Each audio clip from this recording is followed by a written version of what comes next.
वही कहती है कि राम जी, मुझे एक बात समझ में नहीं आ रही कि दो भाई गोरे हैं, दो भाई सावरे, कुछ तो गड़बड़ जरूर है। लक्ष्मण जी को क्रोध आ गया, महाराज हमारे पिताजी के बारे में आप ऐसा बोल रही हैं? तो सखी ने पूछा, बिल्कुल, ऊपर चट्टानिकों पे बैठी थी, उन्होंने कहा बिल्कुल महाराज, ये कौन सी बात हुई? और कोई काला होता है, कोई सांवला होता है, ये श्याम रंग का कौन होता है महाराज? नीला नीला शरीर लेकर के प्रकट हो गए। तब श्री लक्ष्मण जी को क्रोध आया और लक्ष्मण जी ने बहुत अच्छी बात कही, रहस्यात्मक वचन कह दिए लक्ष्मण जी ने। लक्ष्मण जी ने कहा, आसमान देखा है कभी? बोले हाँ देखा है। उसका रंग क्या है? बोले नीला। सागर देखा है कभी? बोले देखा तो नहीं है लेकिन सुना है। उसका क्या रंग है? बोले नीला। तो लक्ष्मण जी कहते हैं, सीधी सी बात है, जो जितना गहरा होगा, जो जितना अनंत होगा, उसका रंग नीला होगा। ऐसे ही हमारे रामचंद्र जी भी अनंत हैं, इसलिए इनका रंग भी नीला है। राम जी ने कहा, लक्ष्मण भैया आप चुप हो जाओ, क्योंकि यहाँ पर हम मनुष्य रूप में आए हैं, पाहुन बन करके आए हैं, और आप है कि हमारी सारी खोल पट्टी खोल करके रख के दे रहे हैं, हम अनंत हैं, हम ब्रह्म हैं। लक्ष्मण जी ने कहा, नहीं महाराज, इनको जवाब देना बहुत ज्यादा जरूरी है। तो एक सखी ने कहा, अच्छा ठीक है, मानते हैं, चलो, लेकिन हमने सुना है कि अयोध्या जी में खीर खाने से बच्चे पैदा होते हैं। हम महाराज क्यों नहीं सुना? तो लक्ष्मण जी को आया फिर से क्रोध। लक्ष्मण जी ने कहा, तो हमने भी सुना है कि जनकपुर में पृथ्वी को खोद करके बेटियां निकाली जाती हैं। हम महाराज दोनों लोगों में आपस में बहस होने लगी। तो जो राम जी के बगल में वृद्ध मैया बैठी थी, उन्होंने कहा, अच्छा एक बात बताओ राम जी, ये जो बुढ़ऊ बाबा है, सफेद सफेद दाढ़ी है महाराज, बड़ी सी दाढ़ी लेकर के बैठे हैं, देखने में तो बड़े दुबले पतले लग रहे हैं, लेकिन जब खाने बैठते हैं तो महाराज आपने तो अभी 2 ही 4 कौर खाए हैं, और उनको देखिए महाराज, वो तो 4 5 थाली समेट गए महाराज। तो देखे में दूबर पातर खाए बड़े कारी, बतावा बबुआ लोगवा देत गाए गाई। ये बताइए, ये आपके गुरु जी ऐसे हैं कि पूरे अयोध्या के जितने संत हैं सब ऐसे ही हैं? अब राम जी तो प्रसन्न थे कि चलो मेरी तरफ से कोई मैया आई उनको डांटने के लिए। यहाँ तो राम जी कुछ नहीं बोलते, राम जी चुप हो गए। बोले महाराज यहाँ चुप हो रहना ही ज्यादा ठीक है। एक सखी को ऊपर से बैठ करके कहने लगी, छयलवा को दे वो चुनी चुनी के गाए। एक सखी कहती, राम जी मैंने सुना है कि आपकी कोई बहन भी थी। जिन्हें कहना चाह रहे हैं, कहीं तो कहीं क्या? दशरथ जी ने कहा, हाँ मेरी एक बड़ी बेटी है, राम जी से भी बड़ी बेटी है, उसका नाम शांता है। बोले हाँ उसका नाम शांता है। तो महाराज नियम तो ये है कि राजा की बेटे के साथ उसका विवाह होता है। कोई भी राजकुमारी होगी तो राजकुमार के साथ उसका विवाह होगा। लेकिन हमने ऐसा सुना है कि देना तो चाहिए राजकुंवर को, ले भागे जटाधारी, छयलवा को देहो चुनी चुनी के गाए।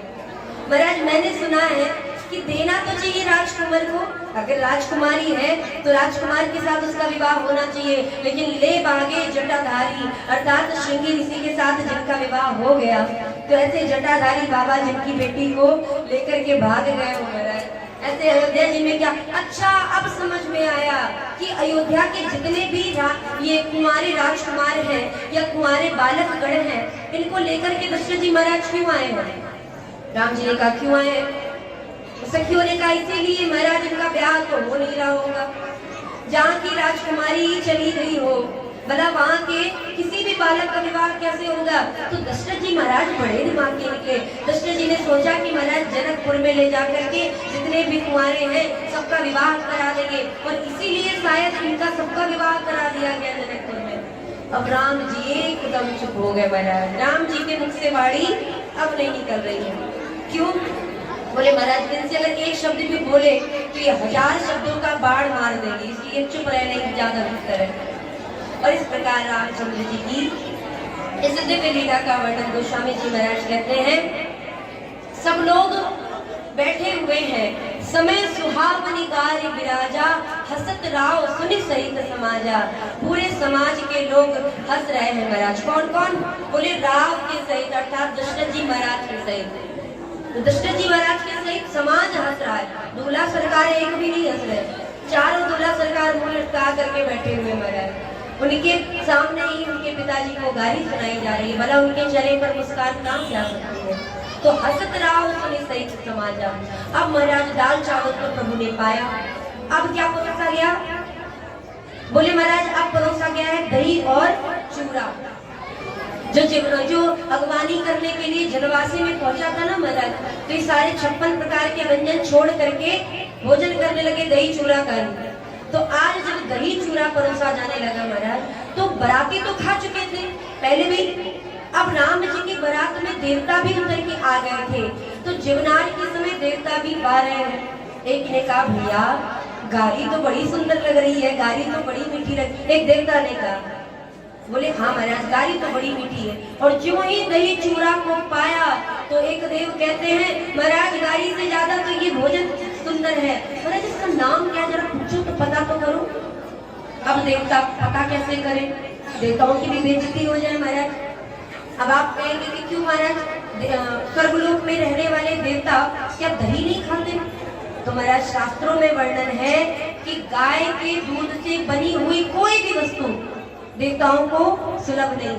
यद्यपि स्वर्गलोक में कामधेनु गाय है, लेकिन वो केवल मनोकामना को ही पूर्ण करती है, दुग्ध नहीं देती महाराज। इसलिए देवताओं के लिए जो राम जी की बारात में बैठ करके आज दही दूध घी ये सब पा रहे हैं ना, ये पहली बार पा रहे हैं महाराज। इसके पहले देवताओं ने कभी नहीं पाया था।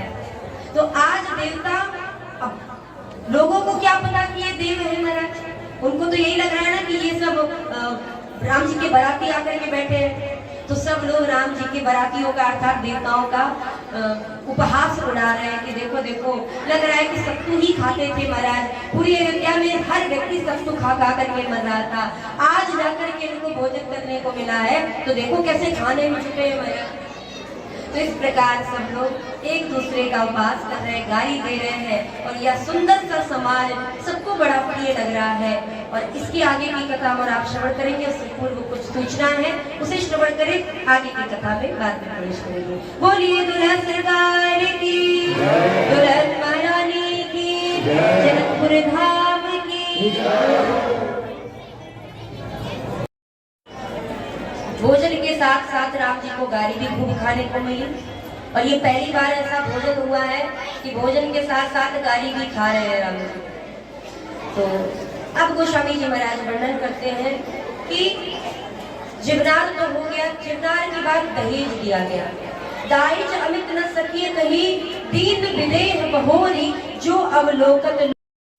वहां से कुछ दिनों तक मिथिलावासी कहते हैं कि रामचंद्र जी तो मिथिला से गए ही नहीं, आज भी राम जी मिथिला में ही पाहुन बन करके निवास कर रहे हैं। इसलिए जब जो मन में आता है सुना देते हैं मेरा। घर के जमाई की कोई इज्जत नहीं होती ना मेरा, घर के जमाई को जो पाता है जो बोल करके चला जाता है।